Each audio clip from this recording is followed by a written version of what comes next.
নমস্কার, আশা করি সকলে খুব ভালো আছেন। আর পাঠশালা বাই মোনালিসার আরও একটা নতুন জুয়েলারি মেকিং ভিডিওতে আপনাদের সকলকে স্বাগত। আজকে আপনাদের সাথে শেয়ার করব কিভাবে আপনি একটা খুব সুন্দর কাঠগোলাপের নেকলেস বানাবেন ক্লে দিয়ে। তো বন্ধুরা, যারা আমার চ্যানেলে নিয়মিত দর্শক তারা তো জানো যে আমি এর আগে অনেকগুলো ক্লে নেকলেস বানিয়েছি, কোনোটা দুর্গাপুজোর স্পেশাল বা কোনোটা অন্যান্য অকেশন রিলেটেড। সো আজকে তোমাদেরকে ফুলের উপরে একটা ক্লে জুয়েলারি বানিয়ে দেখাচ্ছি। আইডিয়াটা একেবারেই ইউনিক আর সম্পূর্ণ নিজের থেকে জিনিসটা আমি তৈরি করেছি।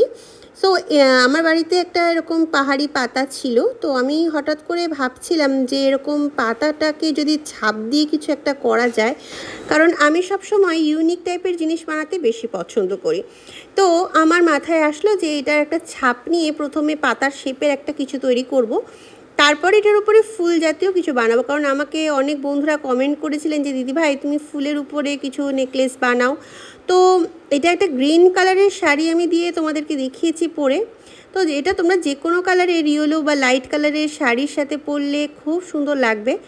তো এই জুয়েলারিটা বানাতে আমার খুব কিন্তু যে কষ্ট হয়েছে তা নয়, কারণ পাতাটা আমি অলরেডি ছাপ দিয়ে তৈরি করে নিয়েছি। পাতাটা ড্রাই হয়ে যাওয়ার পরে একদম ফ্ল্যাট, এটা দেখতে বেশ একটু হালকা একটু কানাগুলোকে মুড়িয়ে নিয়েছি, তাহলে বেশ পাতাটা ন্যাচারাল বলে মনে হয়েছে। আর খুব যে ভারী কিন্তু তাও নয় গয়নাগুলো, কারণ আমি যারা একটু একদমই যারা যদি তুমি হেভি পরতে পারো না সেটা আলাদা, বাট এটা নর্মাল, কিন্তু খুব যে একটা ওজন তা নয়, কারণ আমি নিজেও কিন্তু খুব একটা ভারী গয়না পরি না সচরাচর।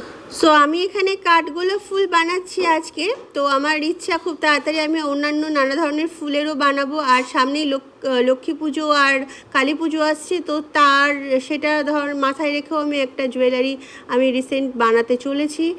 তো নানা ধরনের কাজ এবার আসবে অলরেডি, কারণ তোমরা আমার ভিডিও খুবই পছন্দ করছো। তাই তোমাদেরকে এটাই বলবো যে আরও নতুন নতুন ভিডিও আমি যাতে তৈরি করি, সেটার জন্য আমার মোটিভেশন দরকার। আর তার জন্য তোমাদের আমার ভিডিওসগুলো পুরোটা দেখতে হবে, কমেন্ট করতে হবে, আর কেমন হয়েছে সেটা আমাদের জানাতে হবে। সো দেখো আমার এখানে অলরেডি আমি কিন্তু এক এক করে টোটালি সব ক্লের কাজটা কমপ্লিট করে নিয়েছি। এবারে কালার করাটাই হচ্ছে মেন পার্ট, যেটা আমার ভীষণ ভালো লাগে, কারণ কালারটার উপরে টোটালি ডিপেন্ড করে যে তুমি কত সুন্দর জিনিসটাকে ফুটিয়ে তুলতে পারছো। কালার না করলে তো এটা অতটা ভালো লাগবে না, যেহেতু ক্লের উপরে কাজ। তো এখানে প্রথমে মেনলি হচ্ছে আমি হাইলাইট করছি পাতাটাকে, কারণ পাতাটাই হচ্ছে মানে এই জুয়েলারিটার মেন পার্ট। সো পাতাটাকে তোমাকে খুব সুন্দর করে আই ক্যাচি করতে হবে, যাতে পাতাটা বেশ মানে দূর থেকে যেন পাতাটা যেন দেখতে বেশ ভালো লাগে, যেন অরিজিনাল মনে হয় যে একটা পাতা। তো এটাকে একটা মাথায় রেখে করতে হবে। সো নিচের দিকটা একটু ডার্ক আর একটু লাইট এভাবে 3টে কালার দিয়ে শেডটা করলাম। আর এই কাঠগোলাপ ফুলটা বানাতে আমার বেশ একটু পরিশ্রম লেগেছে, কারণ আমি ফার্স্ট টাইম বানাচ্ছিলাম আর বেশ ভুলভাল হচ্ছিল প্রথমের দিকে, তারপরে ঠিকঠাক হয়েছে। তো এখানে প্রথমে হোয়াইট কালার দিয়ে আমি অ্যাক্রিলিক কালার দিয়ে কোট করে নিলাম। তারপর এটা ড্রাই হওয়ার পর আমি মিডল পোর্শনটা একটুখানি ইয়েলো আর একটু অরেঞ্জ কালার দিয়ে, তো কমপ্লিট হওয়ার পরে কিন্তু কাঠগোলাপ ফুলটা দেখতে বেশ সুন্দর লাগছিল। তো তোমরা কিন্তু আমাকে নানা ধরনের কমেন্টস করো ক্লের ব্যাপারে, তো আমি তোমাদেরকে অনেক কিছুই তোমাদেরকে ইনফরমেশান শেয়ার করি। অনেকে বলো যে এই টুলসগুলো আমি কোথা থেকে কিনেছি, তাদের জন্য বলি এই টুলসগুলো আমি ফ্লিপকার্ট, মিশো সব জায়গায় অ্যাভেলেবেল পাওয়া যায়। অনেকে আছো যা ক্লের বক্সের দাম জানতে চাও, তাদের জন্য বলি আমি এটা 300 টাকা দিয়ে কিনি। বক্সটা কিনলে অনেকটা বেশ আমার মনে হয় সাশ্রয় হয়, কারণ অনেকটা বেশি পাওয়া যায়। প্যাকেটে লুজও বিক্রি হয়, সেগুলো বেশি দিন চলে না, কারণ 2-1টা কাজ করার জন্য ঠিক আছে। আর আমরা যেহেতু অনেক কাজ করি, তো সেই জন্য আমাদের বক্সটাই বেটার হয়। সো দেখো আমার কিন্তু কাঠগোলাপ ফুলটা রেডি হয়ে গেছে, 2টো কুড়ি দেখিয়েছি। এবার এক এক করে এখানে পার্লটা আমি সেট করছি। পার্লগুলো কেন দিচ্ছি, কারণ আমি বোঝাতে চেয়েছি যে জলের ফোঁটা যেন পাতাটার মধ্যে রয়েছে ফুলের পাশে। তো এটাকে আমি আবার হালকা একটু স্কাই কালার দিয়ে, অ্যাক্রিলিক কালার দিয়ে আমি একটু হালকা একটু টেক্সচার দিয়ে নেব, তাহলে বেশি ভালো লাগবে দেখতে। আর কালারটা কমপ্লিট হওয়ার পরে অবশ্যই তোমাদের ডেকর ভার্নিশ দিয়ে আমি ভার্নিশ করছি। তোমরা যে কোনো ভার্নিশ ইউজ করতে পারো, অ্যাক্রিলিক ভার্নিশ ইউজ করতে পারো।